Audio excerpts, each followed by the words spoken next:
Hello guys, this is Daryl Whitman with DestinationWVFTV. As always, thank you for watching. Have you ever seen a U.S. flag cruise ship? Chances are you probably have not, but this could all be changing soon. On February 19, 2025, U.S. Commerce Secretary Howard Lutnick suggested during a Fox News interview that President Donald Trump plans to abolish the Internal Revenue Service. He would instead make outsiders pay, including even calling out cruise lines. Let's talk about it.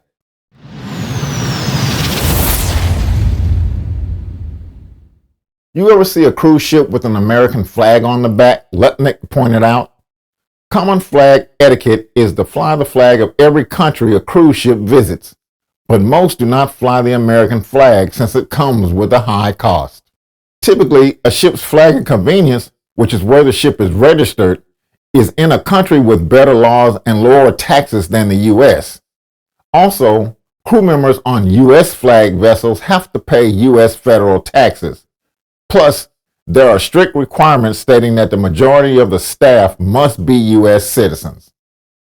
Lutnick added, none of them pay taxes. Every supertanker, none pay taxes.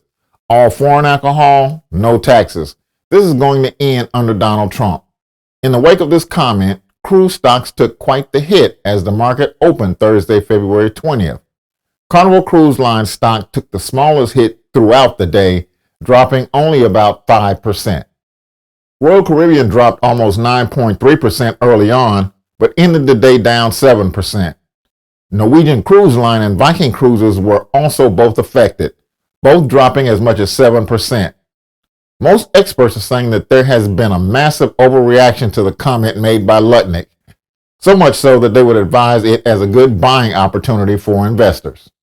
The cruise industry has been booming since the end of the COVID-19 pandemic, as the lifting of mass quarantines brought an increase in the demand for travel. Stocks have been on the rise since 2022.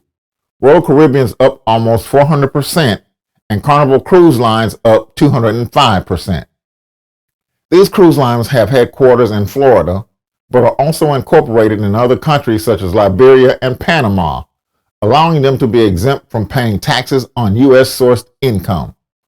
President Trump wants to change this, but so far, no further plans have been shared publicly.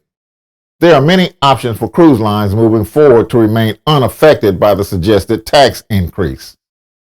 By now, you may be wondering if your cruises are about to cost more. I have some good news. There's a very good chance this won't happen.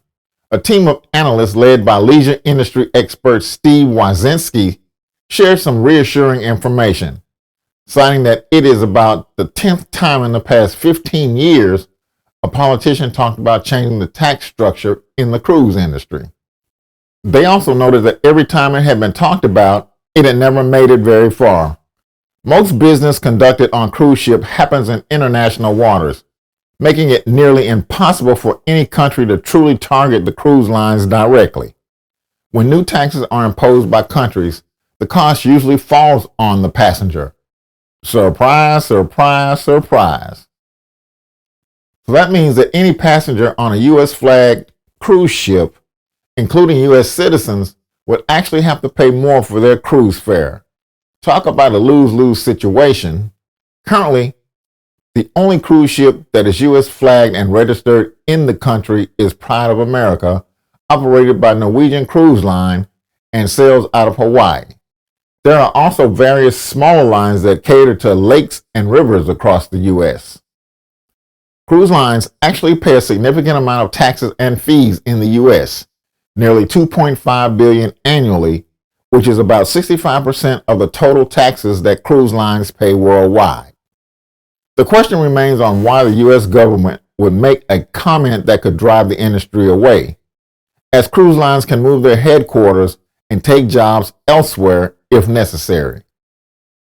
If it became required for cruise lines to have U.S. flagged ships or pay taxes based on their headquarters locations, then there might be some pricing changes. Until then, don't worry, be happy.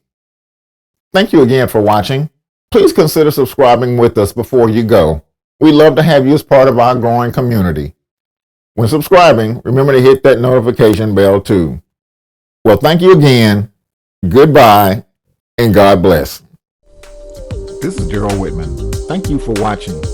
Remember to like and subscribe, and we'll see you on the next episode of Destination WVF TV.